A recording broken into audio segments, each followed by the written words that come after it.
दिल्ली में तैनात अफगानिस्तान के सफीर फरीद मामुनजई ने इन खबरों को बेबुनियाद करार दिया है कि तालिबान हुकूमत ने उनकी जगह किसी दूसरे को मिशन की जिम्मेदारी सौंप दी है।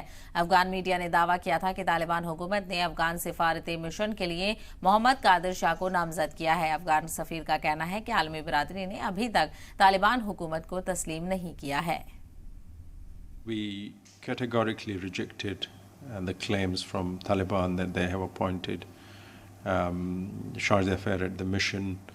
The embassy operates as normal as it did in the past.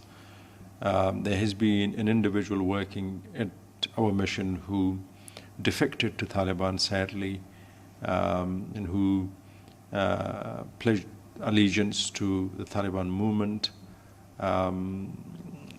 I got to know about this on the 25th of April, so this episode has been going on since the last 3 weeks while I was traveling outside India, and as soon as I get to know, I have returned back.